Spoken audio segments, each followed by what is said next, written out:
नमस्कार, बहुत स्वागत है आप सभी का। आप देख रहे हैं कुरुक्षेत्र 2024। मैं हूं सौरभ शर्मा। आप मेरे पीछे संसद भवन को देख पा रहे हैं और प्रधानमंत्री नरेंद्र मोदी की गारंटी के दम पर बीजेपी ने प्रचंड जीत हासिल की है राजस्थान, मध्य प्रदेश और छत्तीसगढ़ में। प्रधानमंत्री ने यह भी स्पष्ट कह दिया है कि यह जीत की हैट्रिक 2024 में जीत की हैट्रिक की गारंटी साबित होने जा रही है। लेकिन उससे पहले हमारे सामने एक सवाल है कि इन तीनों राज्यों में ये जो डबल इंजन की सरकार बनने जा रही है, आखिर ये राज्य वाले इंजन का पायलट कौन होगा, कौन इसका चालक होगा। और इसमें बहुत सारे नामों पर चर्चा हो रही है और आपकी भी दिलचस्पी ये जानने में होगी मध्य प्रदेश में कौन मुख्यमंत्री बनेगा, छत्तीसगढ़ में किस पर भरोसा करेगा बीजेपी का आला कमान, और राजस्थान में आखिर वसुंधरा राजे पर एतबार कर पाएगा बीजेपी का नेतृत्व या नहीं। तो आज हम इन्हीं सवालों के सवाल जवाब जो है वो तलाशने की कोशिश करेंगे कि आखिर कौन बनेगा मुख्यमंत्री। उससे पहले हम आपको जरा कुछ प्रतिक्रियाएं दिखाना चाहते हैं जो बड़ी दिलचस्प हैं। सबसे पहले मध्य प्रदेश की बात करते हैं तो केंद्रीय मंत्री प्रहलाद पटेल जो चुनाव लड़े, जीते, अच्छे अंतर से जीते, उनके नाम की भी बड़ी चर्चा है। ये भी बात लगातार हो रही है कि शिवराज सिंह चौहान को इतनी जबरदस्त जीत के बाद आखिर कैसे बीजेपी की जो टॉप लीडरशिप है वो इग्नोर कर पाएगी, आखिर कैसे उनकी जगह किसी और को कमान सौंप पाएगी। इस पर हम लोग विस्तार से आगे बात करेंगे। लेकिन पहले प्रहलाद पटेल के सामने जब यह सवाल पूछा गया कि आखिर अब प्रदेश का नेतृत्व कौन करेगा, तो उनका जवाब आप जरा सुनिए। क्या हम किसी भावी मुख्यमंत्री से बात कर रहे हैं? मैंने पहले भी आपसे कहा था कि अगला मुख्यमंत्री भारतीय जनता पार्टी का होगा। अब तो संख्या आ गई है, नाम कौन सा होगा ये पार्टी के फैसले का इंतजार करिए। आपको भी करना है, मुझे भी करना है। नया सीएम बन रहे हैं ना सर। सीएम बनते ही पहला काम क्या करेंगे? अरे भाई, राजस्थान के सीएम बनते हैं। हमारे यहाँ कोई रेस में 4 लोग 5 लोग हों ऐसी बात नहीं है। भारतीय जनता पार्टी में कोई दावा मुख्यमंत्री पद के लिए नहीं करता और कोई ऐसा कंपटीशन भी नहीं है। हमारे आम सहमति बनती है और विधायक दल में आम सहमति बन जाएगी और केंद्रीय पर्यवेक्षक उसको स्वीकृत कर दिया जाए। कोई बहुत भारतीय जनता पार्टी में 2003 में, 8 में और 13 में इसी प्रक्रिया को हमने किया था और अभी 2023 में भी वही प्रक्रिया होगी। 1 घंटे की बात है, हो जाएगा। तो प्रहलाद पटेल तो बस ये कहकर के सवाल को बड़ी खूबी से टाल गए कि भाई जो हमने कहा था बीजेपी का मुख्यमंत्री बनेगा वो अब भी बनेगा। हमारे साथ यहाँ पर विजय चौक पर प्रेम शुक्ला जी जुड़ चुके हैं हमारे साथ। प्रेम शुक्ला जी, बहुत स्वागत है आपका। कल आपसे नहीं बात हो पाई दिन में, तो बधाई भी आपको इस जबरदस्त जीत के लिए। आपको भी बधाई सटीक अनुमान के लिए। जी बिल्कुल, मध्य प्रदेश में आप थे, हमने जो अनुमान लगाया था और आपका भी वही अनुमान था। और वैसे तो पार्टी प्रवक्ताओं का काम होता है अपनी पार्टी की जीत की भविष्यवाणी करना, लेकिन इनकी भविष्यवाणी बिल्कुल सटीक साबित हुई, मुझे बताया गया। तो अब आपके सामने जो प्रवक्ताओं के लिए ऐसे मौकों पर जो सबसे मुश्किल सवाल होता है, कौन बनेगा मुख्यमंत्री, अब मैं वो रखने जा रहा हूँ एक एक करके। इतना निश्चित है कि भारतीय जनता पार्टी का कार्यकर्ता बनेगा। ये तो ठीक है। अब मैं जरा देखिए, जरा संसद में चूंकि हम उसके बाहर खड़े हुए हैं, तो बाबा बालकनाथ राजस्थान की बात करते हैं। बेचारा से वो जीत गए।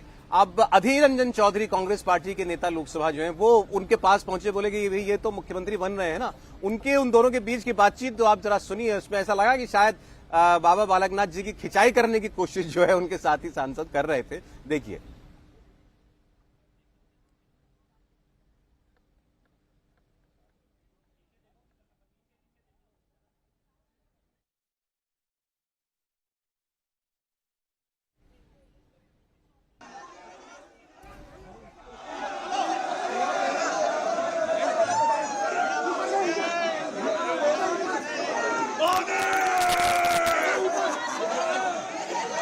नया सीएम बन रहे हैं ना सर। सीएम बनते ही पहला काम क्या करेंगे? अरे भाई, राजस्थान के सीएम बनते हैं।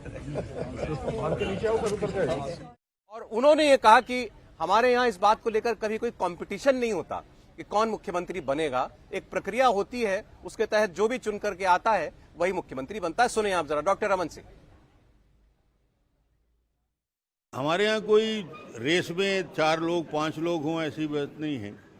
भारतीय जनता पार्टी में कोई दावा मुख्यमंत्री पद के लिए नहीं करता और कोई ऐसा कंपटीशन भी नहीं है। हमारे आम सहमति बनती है और विधायक दल में आम सहमति बन जाएगी और केंद्रीय पर्यवेक्षक उसको स्वीकृत कर दिया जाए। कोई बहुत भारतीय जनता पार्टी में 2003 में, 8 में और 13 में इसी प्रक्रिया को हमने किया था और अभी 2023 में भी वही प्रक्रिया होगी। 1 घंटे की बात है, हो जाएगा। और हमारे पॉलिटिकल एडिटर देवेंद्र पराशर भी हमारे साथ अब यहाँ जुड़ चुके हैं स्टूडियो से। स्वागत है आपका देवेंद्र। और हमारे सहयोगी मनीष भट्टाचार्य जयपुर से हमारे साथ जुड़े हुए। पवन नारा जयपुर में ही है, वसुंधरा राजे के निवास स्थान से बाहर से रिपोर्ट कर रहे हैं। अनुराग अमिताभ वो भोपाल से हमारे साथ हैं और रुचि कुमार रायपुर से हमारे साथ जुड़ी हुई हैं। तो अब एक एक करके जरा राज्यों में जो जितने भी नाम चल रहे हैं उनकी चर्चा हम जरा करें। तो शुरुआत राजस्थान से आज की चर्चा की जो है वो करते हैं। अब राजस्थान को में देखिए सवाल एक ही है प्रेम जी, कि वसुंधरा राजे जी के पास कमान रह चुकी, अब क्या इस बार उन्हीं के ऊपर आपकी पार्टी जो एक बार फिर से भरोसा जताएगी या किसी और नाम की भी चर्चा होगी? मैं आपका स्वाभाविक जवाब तो जानता हूं, लेकिन ये तो मुमकिन है ना कि कोई ऐसा व्यक्ति भी हो जो अब तक नहीं रहा। देखिए, भारतीय जनता पार्टी का पार्लियामेंट्री बोर्ड और भारतीय जनता पार्टी का विधायक दल जिसके नाम का प्रस्ताव पारित कर देगा वो मुख्यमंत्री हो जाएगा। इतना निश्चित है कि भारतीय जनता पार्टी का कार्यकर्ता होगा। भारतीय जनता पार्टी का नेतृत्व जो है दायित्व सौंपता है। हमारे यहाँ दावेदारी नहीं चलती। अच्छा, राजस्थान के चुनाव के बारे में चलिए आप अपना अनुभव बता दें, क्योंकि राजस्थान के चुनाव को बहुत लोग कह रहे थे क्लोज इलेक्शन, फंसा हुआ चुनाव, तो अंत में तो ऐसा कुछ दिखाई नहीं दिया। और इसका जैसा आपको मैंडेट मिला है इस पर भी बहुत कुछ निर्भर करेगा, वो नाम कैसा होगा। देखिए, राजस्थान का जो चुनाव है उसमें जमीन पर साफ तौर पर दिखाई दे रहा था कि बहुत जबरदस्त एंटी इनकम्बेंसी अशोक गहलोत सरकार के खिलाफ थी। और विशेष करके महिला वर्ग में जिस तरह से शांति धारीवाल, उन्होंने कहा महिलाओं के वो मर्दों का प्रदेश है, बलात्कार जो यहाँ तो होते रहेंगे। दूसरा, जिस तरह का मुस्लिम तुष्टीकरण वहां चल रहा था, कन्हैया लाल का जो मामला था, तो निश्चित तौर पर वहां पर जनाक्रोश था। और उस जनाक्रोश को भांप कर भी, क्योंकि कोई पार्टी अपने बारे में तो कहेगी हमारे विरुद्ध जनाक्रोश है, कांग्रेस के लोग बारंबार प्रबंधन कर रहे थे। प्रबंधन कहाँ कर रहे थे? वो मीडिया मैनेजमेंट में प्रबंधन कर रहे थे, परसेप्शन बिल्टअप कर रहे थे कि नहीं कोई एंटी इनकम्बेंसी नहीं है। जैसे हमारे यहाँ मध्य प्रदेश में प्रो इनकम्बेंसी साफ साफ तौर पर दिखाई दे रही थी। राजस्थान में, छत्तीसगढ़ में प्रो इनकम्बेंसी कहीं दूर दूर तक नहीं दिखाई दे रही थी। एंटी इनकम्बेंसी बहुत सीवियर थी। बावजूद इसके एक वर्ग विशेष जो है जिसके मन में हमेशा रहता है कि भारतीय जनता पार्टी, जैसे आपको ध्यान होगा 2019 के लोकसभा चुनाव, तो 2019 के लोकसभा चुनाव में सारे लोग मिलकर कि भारतीय जनता पार्टी की सीटों की संख्या कहां बढ़ने वाली है। उत्तर प्रदेश में तो भारतीय जनता पार्टी 30 सीट भी नहीं जीतेगी। सपा बसपा का गठबंधन हो गया है, उसमें जो है कांग्रेस के साथ उनका टैक्टिकल गठबंधन है। किस प्रदेश में बढ़ जाएगी, साउथ में कहां आएगा, बंगाल में कैसी सीटें आएंगी, ये सारी चर्चा करके वो जो है ये मानने को तैयार नहीं थे। जब हमारे यहाँ से भारतीय जनता पार्टी की तरफ से नारा दिया गया अब की बार 300 पार, तो उसका मजाक उड़ाया बड़े वर्ग ने। इसी तरह से 272 प्लस जब 2014 में आदरणीय नरेंद्र मोदी जी के नेतृत्व में नारा लगा, तो कांग्रेस के प्रवक्ताओं को तो छोड़ दीजिए, जो स्वयं को निष्पक्ष पत्रकार होने का दावा करते हैं, ऐसे निष्पक्ष पत्रकार भी कहते थे भाजपा तो बहुप्रादेशिक पार्टी है, ये 272 प्लस कहां से लाएगी। अब जरा उसी तरह के लोग राजस्थान, छत्तीसगढ़ और मध्य प्रदेश पर भी निष्कर्ष निकाल रहे थे। देखिए, अब मैं नामों की चर्चा करेंगे, देवेंद्र भी यहाँ पर है, तो आप थोड़ा थोड़ा साथ हमारा देते रहिएगा। थोड़ा जो आपको लगे नहीं भाई ये आगे रहना चाहिए, ये आगे रह सकता है, तो आप भी थोड़ी सी आवाज लगाइएगा उसमें। देखिए, हम लोग कार्यकर्ता जो है, जो नेतृत्व कहता है सिर्फ उसी के सुर में सुर मिलाते हैं। ठीक है।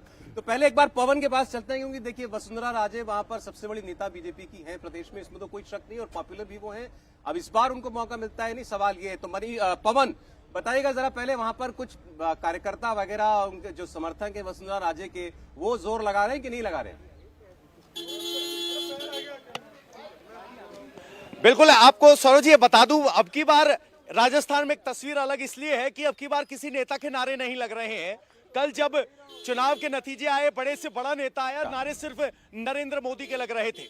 इस वक्त हम वसुंधरा राजे के घर के बाहर हैं। यहाँ एक एक कर वो एमएलए उनसे मिलने आ रहे हैं जिनके चुनाव प्रचार में वसुंधरा राजे गई थी, और कह रहे हैं कर्टसी मीटिंग के लिए आए हैं। एक विधायक ने जरूर कहा कि डिनर का निमंत्रण था इसलिए यहाँ पहुंचे हैं।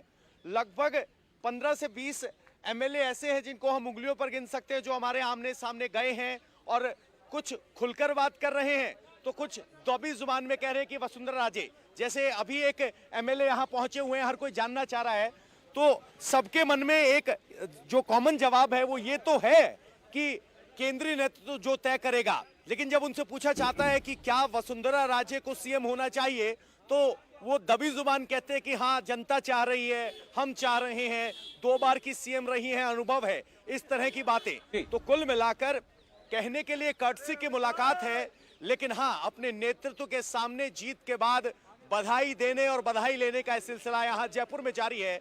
लेकिन अब की बार बाकी चुनावों से अलग ये है कि कोई भी समर्थक या कोई भी विधायक खुलकर अपने नेता का नारा नहीं लगा रहा है और अंत में कंडीशन अप्लाई में जरूर कहता है जो आला कमान तय करे।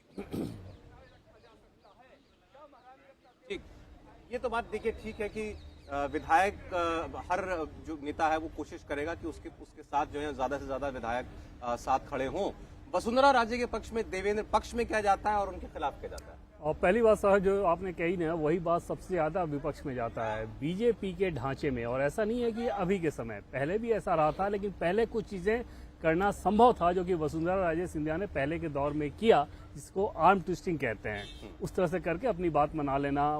बीजेपी के मौजूदा दौर में अगर आप ये कोशिश भी करें तो आपकी सारी जो सक्षमता है ना, एकदम से शून्य हो जाती है एक चक्कर में। तो ये कोशिश तो बिल्कुल नहीं होनी चाहिए। संगठन जो फैसला करता है वो संगठन अपने हिसाब से फैसला करता है। दूसरी चीज कि अगर वसुंधरा राजे सिंधिया की अगर बात करें सौरभ, तो इसमें कोई दो राय नहीं कि प्रदेश के बीजेपी के जितने नेता हैं उन सब की लोकप्रियता को अगर आप जोड़ देना एक साथ, तभी वो वसुंधरा राजे सिंधिया का मुकाबला नहीं कर सकते।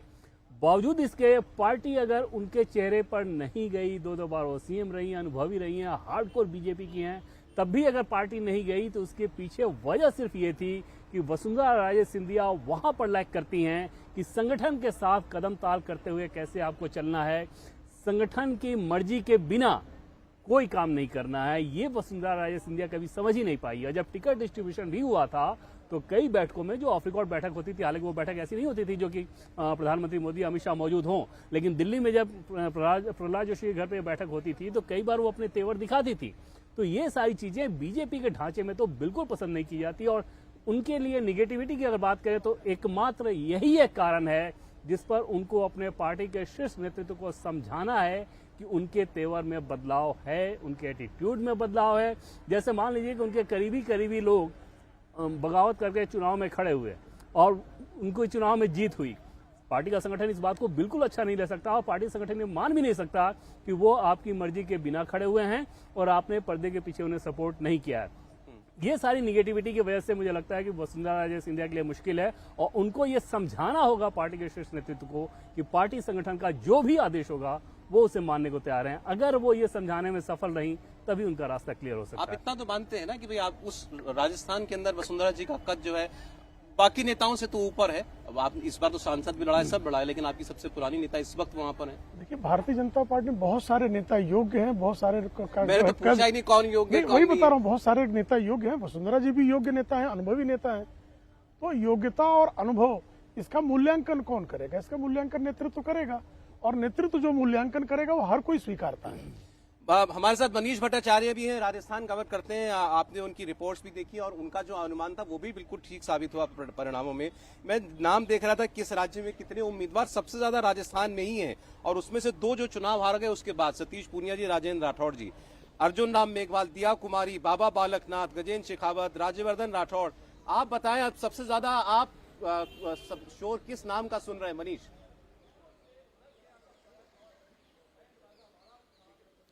देखिए, सबसे पहले नाम तो वसुंधरा राजे का ही जोर शोर से है। 2 बार की मुख्यमंत्री हैं और बड़ी सीधी सी सरल बात यह है कि वसुंधरा राजे को इग्नोर नहीं किया जा सकता है और खासतौर पे तब जब 2024 के चुनाव सामने हैं और वसुंधरा राजे का जो शक्ति प्रदर्शन जिस तरीके से हो रहा है वो देखने वाली बात है। किसी भी जगह पर, किसी बड़े नेता के घर पर इस तरीके की सियासी हलचल आपको देखने को नहीं मिलेगी। वसुंधरा राजे के घर पर लगातार विधायक आ रहे हैं और अभी की जो खबर मैं आपको दे रहा हूँ कि वसुंधरा राजे ने डिनर पे बुलाया है इन तमाम विधायकों को, खासतौर पर उन विधायकों को जिन विधायकों के यहाँ पर दौरे करने के लिए गई थी और जो जीते हैं वो लोग मिलने के लिए आ रहे हैं। और इसमें सबसे बड़ी भूमिका जो विधायकों को लाने की है वो वसुंधरा के जो खास लोग हैं, जो उनकी जो ब्रिगेड है उसमें यूनुस खान, राजपाल सिंह शेखावत और जो साथ में है और विधायक, वो 3 से 4 लोग उनकी हो रही है। उनके लगातार कॉल्स जा रहे हैं विधायकों के पास।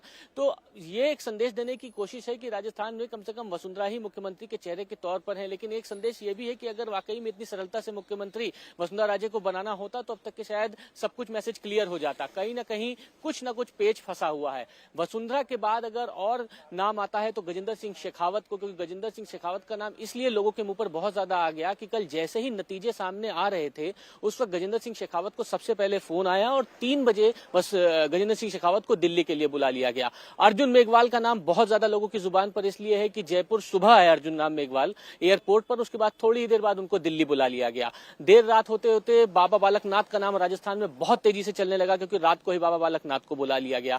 दिया कुमारी एक ऐसा चेहरा है जिनके लिए जो मैं लगातार जो कवर कर रहा हूं उसमें मैंने ये देखा है कि दिया कुमारी के लिए संगठन से लेकर शीर्ष नेतृत्व तक बहुत ज्यादा चीजें आगे आई हैं सामने। एक सेफ सीट दी गई, वो ऐसी सीट जो कि बीजेपी की परंपरागत सीट है और ये सीट सिर्फ बीजेपी के चयन से नहीं है बल्कि उनकी इच्छा अनुसार दी गई है, जो कि बातें हैं। उन्होंने खुद कहा था कि इस सीट से वो चुनाव लड़ना चाहती है। दूसरी बात यह है कि दिया कुमारी सवाई माधोपुर से बड़े मार्जिन से चुनाव जीती थी जब वो विधायक बनी थी, उसके बाद लोकसभा चुनाव में बड़े मार्जिन से जीती और इस बार भी जब विधानसभा चुनाव हुआ तो राजस्थान में इकलौती वो विधायक है जो 71,000 से ज्यादा के मार्जिन से जीती है। तो एक ये बहुत बड़ा नाम है, महारानी वर्सेस महारानी, एक ये कंसेप्ट क्लियर किया जा रहा है। तो ऐसे कई चेहरे हैं लेकिन इन सब पर एक सशक्त जो चेहरा है वो है वसुंधरा राजे, क्योंकि वसुंधरा राजे ने पूरी ताकत लगा दी है और वसुंधरा राजे तमाम विधायकों को लेकर अपने घर पर बैठी हुई है, बातचीत हो रही है, गहन मंत्रणा हो रही है। लेकिन इसको आप इसी तरीके से लीजिए कि ये सियासी संदेश है। विधायकों वगैरह से सबसे बातचीत और रिबेल से भी यूनुस खान का नाम उन्होंने लिया, उनसे ही बातचीत चल रही है। फिर और नाम अर्जुन राम मेघवाल, महारानी वर्सेस महारानी की बात हुई तो दिया कुमारी हैं, अर्जुन राम मेघवाल दलित नाम है ऐसे, और राजपूत नाम इसमें है, बाबा बालकनाथ का भी नाम है।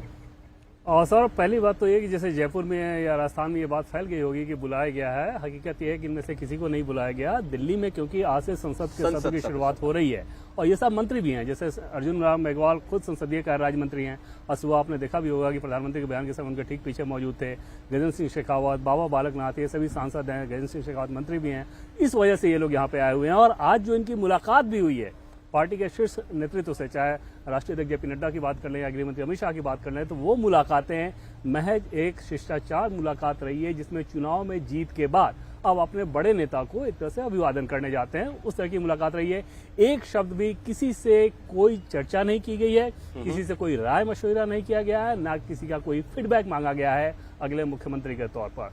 इन नामों की अगर बात करें तो जितने नाम हैं इनमें से एक दिया कुमारी को जिस प्रकार से स्पेस दिया गया था वो प्रोजेक्शन के तौर पे, परसेप्शन के तौर पे जरूर क्रिएट किया गया, लेकिन पार्टी ऐसा फैसला लेगी मुख्यमंत्री के तौर पर, इस पर मुझे संदेह है। वो थोड़ा सरप्राइज होगा अगर दिया कुमारी का नाम लिया है तो। अर्जुन राम मेघवाल निश्चित तौर पे इन सब नामों में बड़ा नाम है। गजेंद्र शेखावत की कोई ऐसी संभावना नजर नहीं आती, अभी तक मुझे कोई इंडिकेशन भी ऐसा नहीं मिला।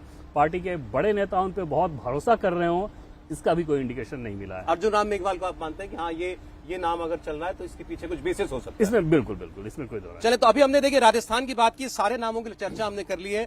मध्य प्रदेश खूब रहे प्रेम शुक्ला जी, तो अब मध्य प्रदेश की बात हम लोग करेंगे और डिटेल में हम लोग बात करते हैं। पहले तो मैं देवेंद्र की गैर मौजूदगी में बता रहा था आपको, मुझे देवेंद्र ने ही बताया था कि आपका अनुमान बिल्कुल सटीक था मध्य प्रदेश का, क्योंकि हम लोग जमीन पर थे। बड़े बड़े पोस्टर नहीं पकड़ पाए थे उसको, तो जिन्होंने सर्वे किया हमारा वाला सही था, बड़े सर्वे गलत हो गए थे। ये इस हद तक गए थे कि इन्होंने मुझसे कहा कि अगर ऐसा नहीं हुआ तो इसका मतलब हमें फिर से राजनीति की समझ की शुरुआत करनी पड़ेगी। आप समझ सकते हैं कि इतना स्ट्रांग स्टेटमेंट देना, वो भी एक जर्नलिस्ट को, ये खुद जर्नलिस्ट रहे हैं पहले, तो इनको पता है कि अगर ये गलत हुआ तो ये 50 जगह बोलेगा। आपको मैं कहूंगा आप वजह बताएं तो आप बहुत सारी बता देंगे, लेकिन फिर भी 2-3 बड़े फैक्टर बताइएगा।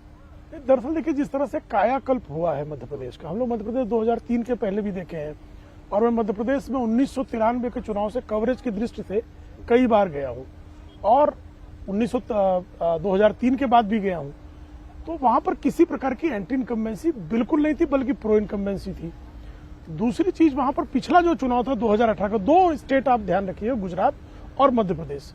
गुजरात में 2018 का चुनाव था, आपको पता है भयंकर जाति जो है वहां विद्वेष फैलाने का काम कांग्रेस ने कैम्ब्रिज एनालिटिका के फार्मूले पर किया था।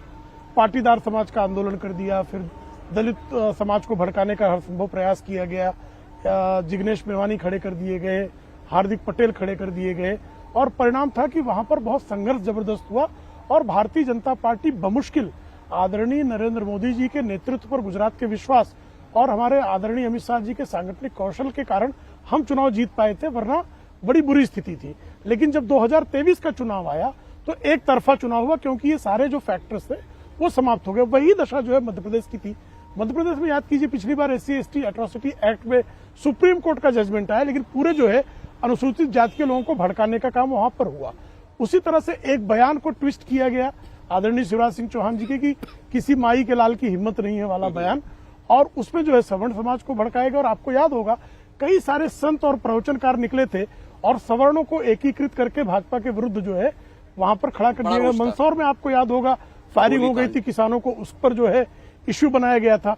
इन सारे इश्यूज के कारण, और फिर एक बड़ी एंटी इनकम्बेंसी थी। बहुत सारे लोगों ने कभी कांग्रेस का शासन देखा नहीं था, ऐसा एक बड़ा वर्ग था। ठीक उस वर्ग ने 1.5 वर्ष में कांग्रेस का शासनकाल भी देख लिया, और ये जो सारे फैक्टर्स थे वो खत्म हो गए थे और प्रो इनकम्बेंसी दिख रही थी। इसी कारण हमको विश्वास था कि Bharatiya Janata party minimum 140 seat पाएगी। ब्रेक के लिए जा रहा हूं। लाडली बहना भी थी एक बड़ी बात ना। देखिए 21 योजनाएं, महिलाओं के लिए 21 योजनाएं, लाडली लक्ष्मी से लेके लाडली बहना तक। मैंने ये क्यों पूछा आपसे स्पेसिफिकली, मैं एक ब्रेक के बाद आपको बताऊंगा। एक छोटा सा ब्रेक, उसके बाद हम मध्य प्रदेश में जितने नाम चल रहे हैं शिवराज जी के अलावा, और शिवराज सिंह चौहान के नाम के अलावा किसी और नाम की चर्चा क्या बनती है मध्य प्रदेश के अंदर, ये भी सवाल होगा सबसे पहला। लौटते हैं एक छोटे से ब्रेक के बाद।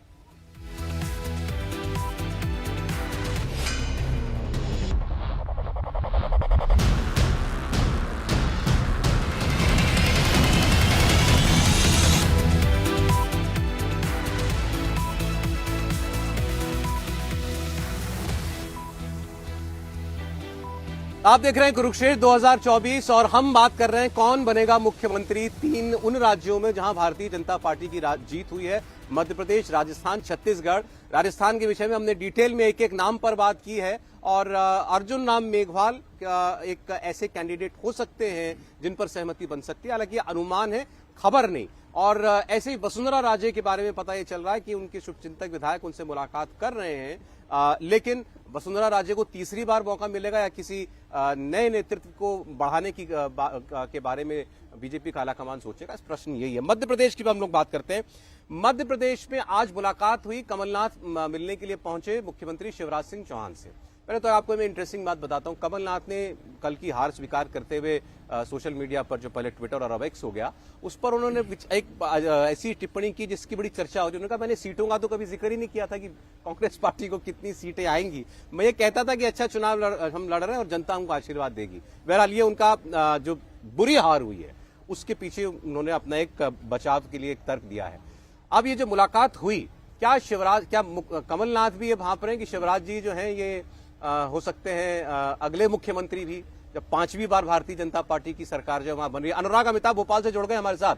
अनुराग, तो एक तो जरा इस मुलाकात के बारे में बताइएगा, और क्या शिवराज सिंह चौहान के नाम के अलावा किसी दूसरे नाम के बारे में बातचीत आपको लगता है कि सार्थक बात है, ये कोई दूसरा चेहरा हो सकता है, या शिवराज ही डन है?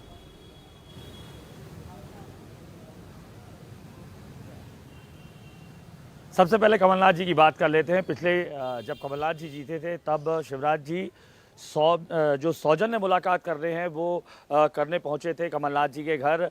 कमलनाथ जी ने एक अच्छा जेस्चर दिया, भले ही उनको बहुत करारी हार का सामना करना पड़ा हो, वापस दिल्ली का टिकट कट सकता है तमाम लोग कह रहे हैं, बावजूद उसके वो मिलने गए और उन्होंने बताया भी कि अब मैं पोस्टमार्टम मतलब पूरी इसका करेंगे। कल किस तरीके से तमाम लोगों को बुलाया भी उन्होंने, तमाम विधायकों को, कि हार कैसे हुई और प्रदेश में अच्छा सब कुछ चले, इसकी बात की। रही बात, आपने सबसे बड़ा सवाल इस बात का उठाया क्या शिवराज के अलावा कोई और CM हो, ये बात करना भी सार्थक है। कत्ल की रात सिर्फ परसों नहीं थी जब कल नतीजे आने थे, कत्ल की रात एक तरीके से कहे तो अब भी चली जा रही है। शिवराज सिंह चौहान के अलावा बाकी तमाम जो 6 नाम ऑन है, उनके समर्थक जो कहे अगर पिछले बैकडोर से ये लगातार बात कर रहे हैं कि अब लगातार लंबा समय हो गया है, 16.5 सालों का एक OBC के मुख्यमंत्री को बने हुए। OBC को मुख्यमंत्री बनाने की वजह भी साफ रही है। तकरीबन 52% OBC रहा है। सबसे पहले उमा भारती से बातचीत स्टार्ट शुरू हुई, उमा भारती को बनाया गया, बाबूलाल गौर को बनाया गया, अब शिवराज सिंह चौहान लगातार लंबे समय तक रहे। लेकिन क्या जरूरी है शिवराज? निश्चित तौर पर जरूरी दिखाई देना इस मौजूदा राजनीतिक परिदृश्य में, जब आपको 29 लोकसभा सीटों पर जाना है और 29 की 29 जीतनी है, तो क्या आपका वो चेहरा जिसके दम पर लाडली बहना जैसी योजना क्रियान्वित की गई, जिसके चलते आपको बम्पर जीत मिली, 109 से 53-54 सीट ज्यादा 163 तक पहुंचे। कहीं ना कहीं उसका सेहरा वही शिवराज सिंह चौहान थे, जिनके चेहरे के बिना ये चुनाव लड़ा गया। 2008 का चुनाव देखें, 2013 का, 2018 का, उनके चेहरे को सामने लाकर चुनाव लड़ा गया था, लेकिन इस चुनाव में उनका चेहरा नहीं था, उनके साथ 11 और चेहरे लगा दिए गए थे। बावजूद उन्होंने बजाय डिप्रेशन में आने के कि क्या मेरा ये डिमोशन हुआ है, उन्होंने अपनी लकीर बड़ी की और उस बड़ी लकीर के सहारे 165 से ज्यादा सभाएं की, 163 सीटें लाए। तो सबसे बड़ा चेहरा जो उभर कर आ रहा है वो शिवराज सिंह चौहान है। इसके अलावा इतर 6 नाम और जो तमाम जो बाकी नेता बचते हैं उनके समर्थक कर रहे हैं। नरेंद्र सिंह तोमर सबसे आगे नाम आ रहा है, चुनाव प्रबंधन समिति के वो अध्यक्ष भी रहे उस ग्वालियर चंबल से, जहां पिछली बार तकरीबन 7 सीटें आई थी। अब उनके नेतृत्व के चलते उनके समर्थक कह रहे हैं ये सीटें बढ़कर 18 हो गई है। बड़ा नाम नरेंद्र सिंह तोमर का उभर कर उनके समर्थक कह रहे हैं। हालांकि उनके बेटे का वीडियो वायरल होने के बाद स्थिति जो तमाम विरोधी हैं वो कह रहे हैं कि उनकी थोड़ी सी डाउन हुई है। दूसरा बड़ा नाम आता है उसी ग्वालियर चंबल से ज्योतिरादित्य सिंधिया का। ज्योतिरादित्य सिंधिया जब कांग्रेस में गए थे, कांग्रेस में थे, तब 34 में से 26 सीटें वहां जो ग्वालियर चंबल से आई थी। बीजेपी के बाद 60 बची थी, लेकिन अब उनके आते ही उनके समर्थक ये भी कहने को कह रहे हैं कि उनका चेहरा ऐसा रहा जिसके चलते 18 सीटें जो हैं वो ज्योतिरादित्य सिंधिया के खेमे में आई। हालांकि बड़ी बात यह है कि उनके 19 समर्थक आए थे, 19 में से 13 को टिकट मिले और 13 में से 6 हार गए। तो ये एक नेगेटिव ठीक अनुराग जरूर कहा जा रहा है ज्योतिरादित्य सिंधिया के लिए। अनुराग मैं आता हूं आपके पास, आपने बहुत सारे नाम बताए हैं। प्रमुखता से मैंने तो 3 नामों के बारे में लगा था मुझे कि चर्चा होगी, शिवराज जी के अलावा प्रहलाद पटेल और ज्योतिरादित्य सिंधिया। उन्होंने नरेंद्र सिंह तोमर का भी नाम लिया, तो पहले इन्हीं की बात कर ले। क्या वो वीडियो जितने आए, क्या उन्होंने तोमर जी के नाम को इस लिस्ट से जो है काट दिया, या अभी भी बरकरार मानते हैं आप? मैं तो उससे पहले भी नहीं मानता हूं सर। अब अच्छा। उस वीडियो के आने से पहले भी मैं नहीं मानता कि नरेंद्र सिंह तोमर के मुख्यमंत्री के तौर पर बीजेपी ये विचार करेगी। आप सिंपल पॉलिटिक्स समझिए कि मध्य प्रदेश जैसे राज्य में लोकसभा चुनाव 2024 होना है, अपोजिशन किस प्रकार का नैरेटिव सेट करने की कोशिश कर रहा है आप देख रहे हैं। उस कंडीशन में एक ओबीसी मुख्यमंत्री को हटाकर एक फॉरवर्ड कुछ चेहरे को मुख्यमंत्री बना देना, ये कहां से संभव ही नहीं लगता। ठीक है, अब जी ठीक, एक बार जरा अब शिवराज जी के बारे में डिटेल में बात करते हैं। मैंने आपसे लाडली बहना की बात की थी, योजना की बात की थी। कैलाश विजयवर्गीय जी, वो भी सीनियर लीडर, उनको भी इस बार लड़ाया गया। उनसे मीडिया कर्मियों ने पूछा क्या ये जीत लाडली बहना योजना की जीत है? अब उनका जवाब जो था बड़ा अनएक्सपेक्टेड था। उन्होंने जवाब ये दिया कि क्या छत्तीसगढ़ में लाडली बहना योजना चल रही थी, क्या राजस्थान में लाडली बहना योजना चल रही थी, और फिर उन्होंने ये भी कहा कि रिपोर्टर्स को बोल दिया कि आप लोग जो है दरबारी पत्रकार एजेंडा चलाते हैं। अब लाडली बहना योजना की बात उनसे करना, इस पर इतना क्यों भड़क गई समझ में नहीं आया। पहली बात आशय, मतलब ऐसा लगा कि शायद ये भी ऐसा तो नहीं है लाडली बहना का मतलब क्रेडिट सारा शिवराज जी को जाएगा, तो क्यों क्रेडिट देना सारा उनको? नहीं, देखिए, पूरी जो जीत है तीनों राज्यों की, ये तो सत्य है कि आदरणीय नरेंद्र मोदी जी का जो लोकप्रिय नेतृत्व है, वो नेतृत्व का उनकी जो लोकप्रियता है वही वोट्स में ट्रांसलेट हुई है, इसमें कोई संदेह नहीं है।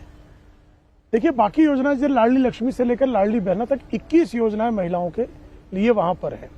इसी तरह से जो है अन्य योजनाएं भी, किसी योजना को जो तत्काल शुरू होती है उसका लाभ ज्यादा होता है, और किसी योजना का लाभ जो है चूंकि पहले से योजना शुरू हो गई हो, जैसे कन्यादान योजना है, जैसे जनजातीय समाज की जो महिलाएं हैं उनके खाते में 1000 रुपए जाता है वहां, और वो जो है पोषण के लिए जाता है, अपने बच्चों के पोषण के लिए जाता है। कमलनाथ आए तो उन्होंने उस योजना को बंद कर दिया था, शिवराज जी आए फिर उसको प्रारंभ कर दिया, और अब शिवराज जी ने उसको 1500 रुपए कर दिया है। तो ऐसी तमाम योजनाओं का भी लाभ हुआ। शिवराज जी सबसे आगे है ना, शिवराज जी सबसे आगे मुख्यमंत्री हैं। हाँ, तो आगे भी रहेंगे। नहीं, ये तो नेतृत्व तय करेगा ना, हमारा विधायक दल तय करेगा। ये कोई रेस तो है नहीं ना कि इसमें आगे पीछे कोई है तो रेस ही, प्रेम जी, है तो ये रेस ही। देखिए, मीडिया की दृष्टि में रेस है, लेकिन भारतीय जनता पार्टी की जो संस्कृति है उसमें रेस के लिए कोई गुंजाइश नहीं। कोई भी और पार्टी होती, कोई भी और राज्य, अगर ऐसी जीत होती और वहां कोई सिटिंग मुख्यमंत्री, तो ये सवाल ही नहीं उठता कि भाई ये आगे भी मुख्यमंत्री रहेंगे या नहीं रहेंगे। अरे भाई, जब कांग्रेस का किसी जमाने में जमाना चलता था तो सिटिंग मुख्यमंत्री, पता लगा राजीव गांधी को पसंद नहीं आया, उसका चेहरा निपट जाता था। आप तो कांग्रेस भारतीय नहीं बता रहा हूं मैं, तो भारतीय जनता पार्टी तो संवैधानिक लोकतांत्रिक परंपरा से चलने वाला एक बृहत्तर परिवार है। अब परिवार के जो मुखिया जो निर्णय ले लेंगे उसको परिवार स्वीकारता है। आप ही बताइए शिवराज जी के बारे में, मतलब शिवराज, उनके अलावा किसी और नाम की चर्चा बनती है नहीं बनती? और उसके पहले वाले सवाल जो आपने पूछा था प्रेम जी से सौरभ, उसको अगर आप देखें तो दिल्ली में बीजेपी का टॉप लीडरशिप हो या मध्य प्रदेश में बाकी दूसरे नेता हों, उनमें से कोई भी इस बात को नहीं मानता कि लाडली बहन योजना की सिर्फ ये सफलता है, और उनका नहीं मानना बिल्कुल सही है। किसी एक योजना के चलते, फिर किसान सम्मान निधि के चलते ये सफलता क्यों नहीं है, जो आवास दिया गया उसके चलते क्यों नहीं है, उज्ज्वला स्कीम के चलते क्यों नहीं है, जल जीवन मिशन के चलते क्यों नहीं है। तो प्रधानमंत्री नरेंद्र मोदी एमपी के मन में क्या है, पूरा कैंपेन आपने चला है पीएम मोदी को लेकर। केंद्र सरकार की इतनी सारी योजनाएं मध्य प्रदेश में भी हैं, जिस तरह से बाकी दूसरे राज्यों में हैं, तो ये सबके प्रयास का ये नतीजा है। और उस लिहाज से आप समझ सकते हैं कि कैलाश विजयवर्गीय ने भले ही रिएक्शन दिखा दिया, लेकिन आज भी मुझे पार्लियामेंट में कई ऐसे नेता मिले जो कि हैरान हो रहे थे कि इस प्रकार का नैरेटिव कैसे सेट कर दिया जा रहा है। और वही उदाहरण वो भी दे रहे थे कि छत्तीसगढ़ में क्या हुआ, फिर राजस्थान में क्या हुआ, वहां पर तो ये योजना नहीं थी। तो कुल मिलाकर अगर आप देखें तो ये प्रधानमंत्री नरेंद्र मोदी की नीतियों, कार्यक्रम, योजनाओं की जीत थी, उनके चेहरे की जीत थी, उनके भरोसे की जीत थी, उनके गारंटी की जीत थी। दूसरी चीज की अगर शिवराज सिंह चौहान की अगर बात करें तो इसमें भी कोई दो राय नहीं सौरभ कि चुनाव से पहले शिवराज सिंह चौहान की जो स्थिति थी, पार्टी के लिए उनका फटीक चेहरा, एक कंसर्न था। शिवराज सिंह चौहान को लेकर कोई नाराजगी नहीं थी, लेकिन जो ग्राउंड से फीडबैक आ रहा था पार्टी को उस पर रिएक्ट करना ही था।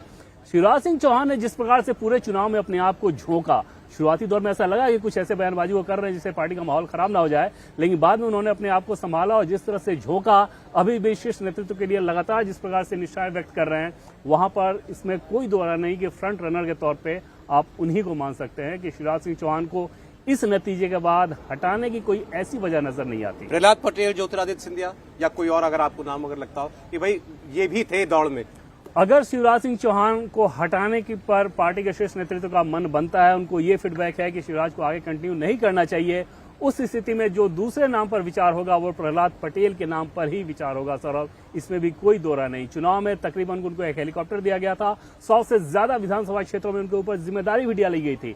अपना तो वो कंस्टिट्यूंसी में कर ही रहे थे जो कर रहे थे, इसके अलावा 100 से अधिक विधानसभा क्षेत्रों में उनके कार्यक्रम तय किए गए थे।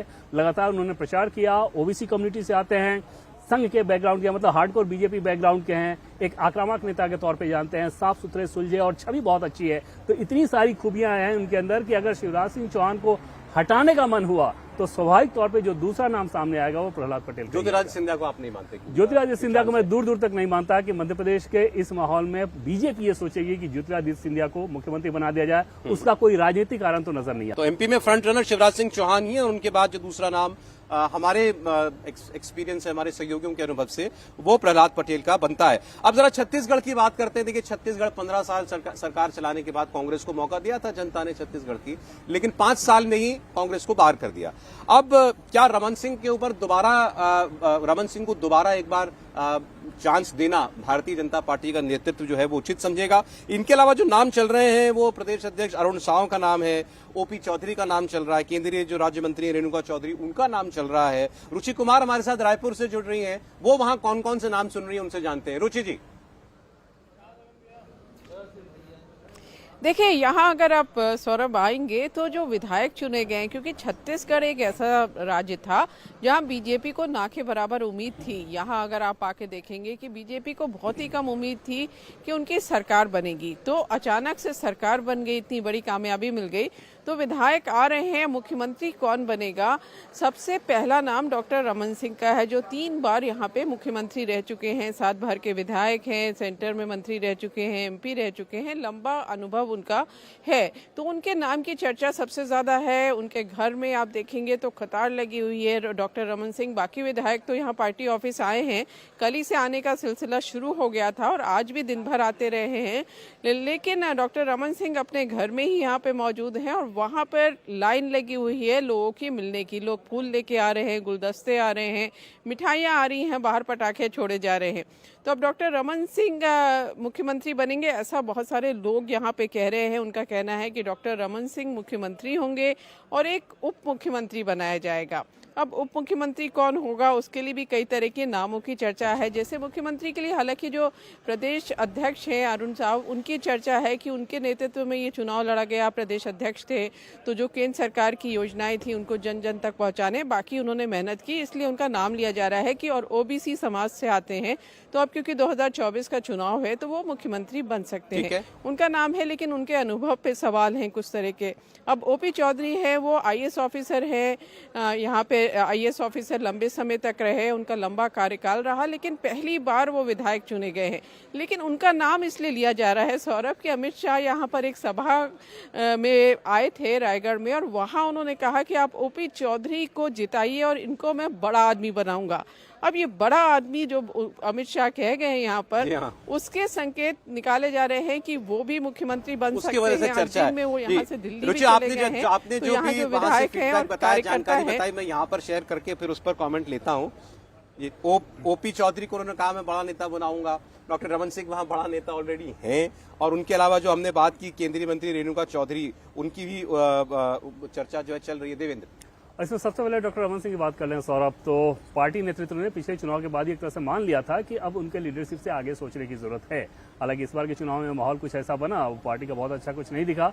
रमन सिंह को आखिरी समय में टिकट दिया गया, चुनाव लड़ाया गया, लेकिन चर्चा सिर्फ इस बात की हो रही है, अगर रमन सिंह को लेकर हो रही है कि क्या लोकसभा के चुनाव तक उनको दिया जा सकता है। इसमें पार्टी को कोई पॉलिटिकल गेन नहीं हो रहा है, और इस लिहाज से मुझे नहीं लगता कि डॉक्टर रमन सिंह के नाम पर पार्टी ने फैसला किया होगा। और पहले भी हम लोग बता चुके हैं कि पार्टी ने नाम तो ऑलरेडी तय कर लिया है, तो उस हिसाब से रमन सिंह में संभावना मुझे कम लगती है। मुझे लगता है कि ट्राइबल फेस पे जाना पार्टी को ज्यादा सूट करता है, और उसमें भी अगर ट्राइबल फेस महिला हो तो वो पार्टी के सिचुएशन के हिसाब से ज्यादा सूट करता है, जो कि रेणुका सिंह है, क्योंकि वो ट्राइबल कम्युनिटी है, सरगुजा से है। सरगुजा में 14 विधानसभा सीट पे बीजेपी को जीत हासिल हुई है।